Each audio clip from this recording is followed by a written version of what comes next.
Close your eyes now. Take one long breath in and let it go. Tonight, I want to take you somewhere far away, to a land where the mountains still remember the names of gods, where rivers speak in languages older than words, and where the wind carries secrets it has never told anyone, not yet. There was once a village called Anandpur, which means, in the old tongue, the place of quiet joy. It sat at the foot of a great mountain, so tall that its peak disappeared into the clouds every morning and only returned to view at dusk, as if the mountain spent its days somewhere else entirely, and only came home to sleep, just like you are doing now. The people of Anandpur lived simple lives. They grew saffron in thin, rocky soil. They kept goats that wandered too far and always came back. They lit oil lamps at sunset, and by the time the first star appeared, every door in the village was closed, every fire burning low, every door except one. At the northern edge of the village, where the path dissolved into wild grass and stone, there lived an old woman named Vayu. She was so old that no one remembered her being young. Children assumed she had always been old. Their grandparents assumed the same. Vayu means wind in the ancient language, and she had been named that, people said, because she was there when the wind first learned to speak.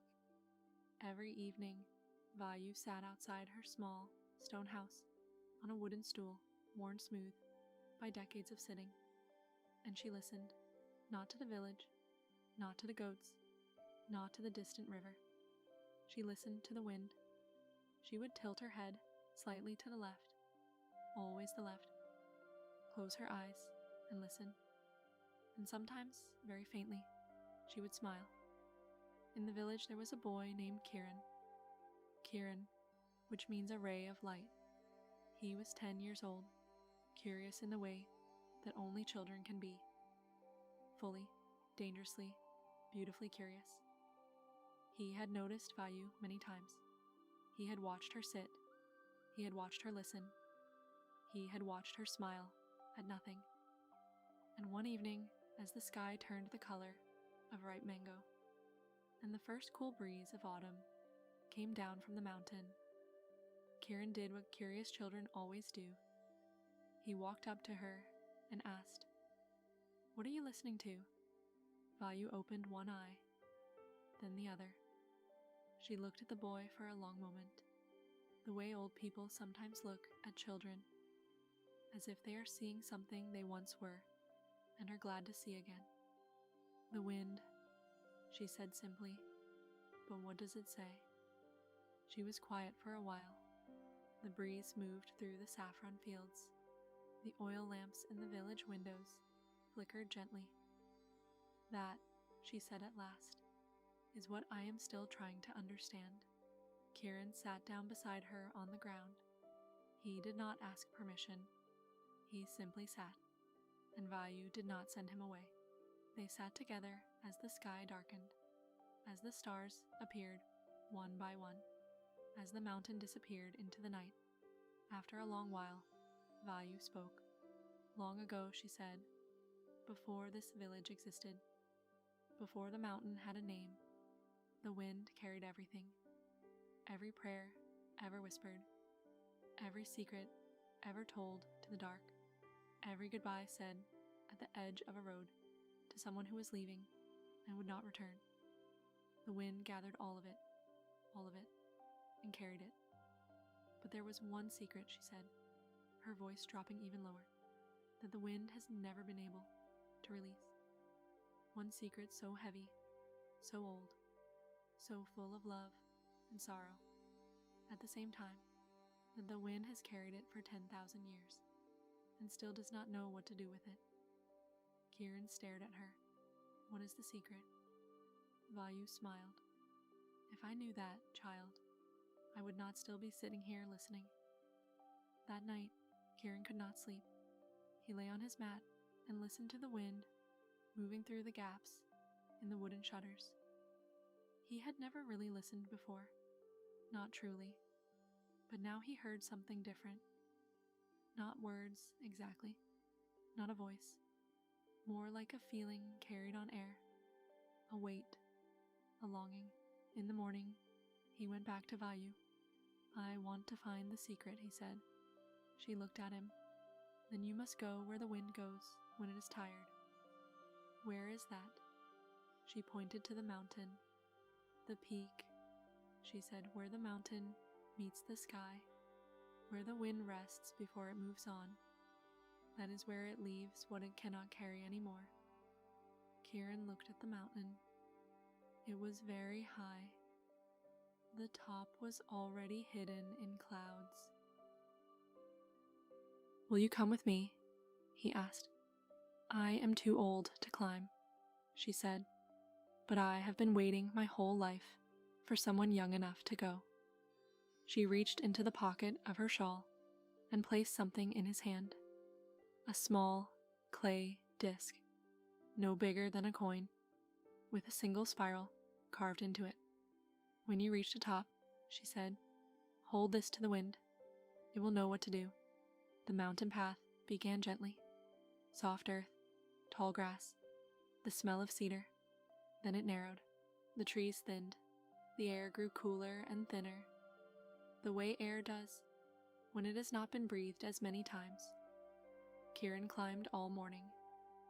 He did not rush. He noticed things he had never noticed before. The way moss grew only on the north side of stones. The way small mountain flowers closed their petals as he passed, as if bowing. The way the wind up here moved differently. Not playful, like in the village, but purposeful, as if it had somewhere to be.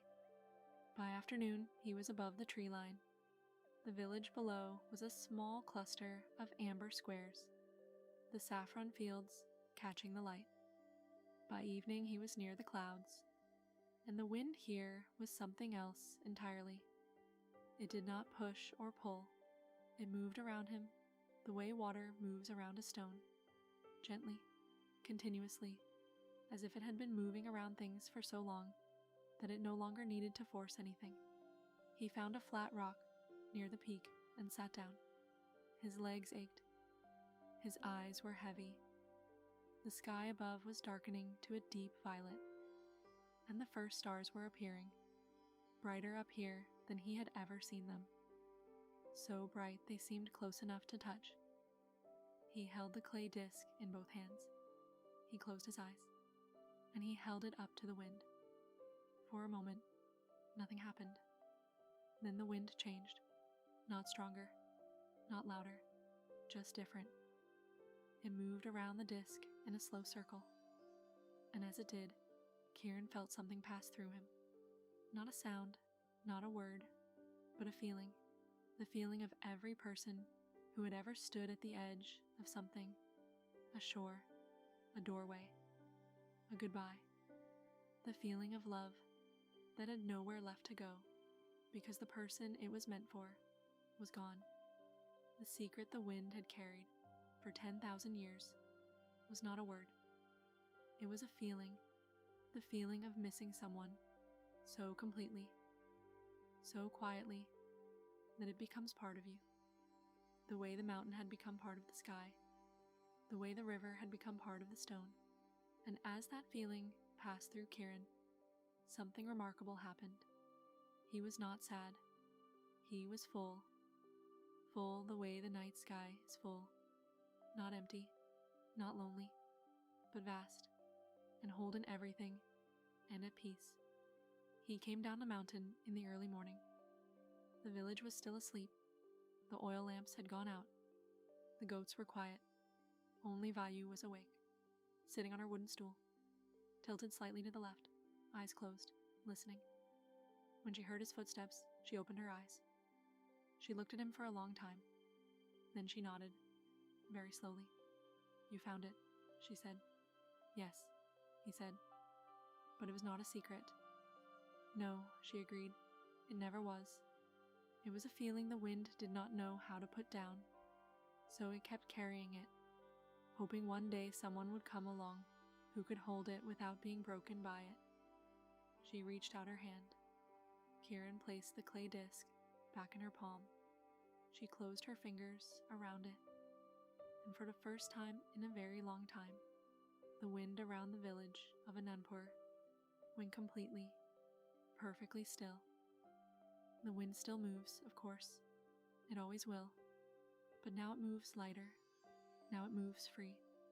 And sometimes, on autumn evenings, when the air cools and the saffron fields catch the last of the light, the people of Anandpur say they can feel it.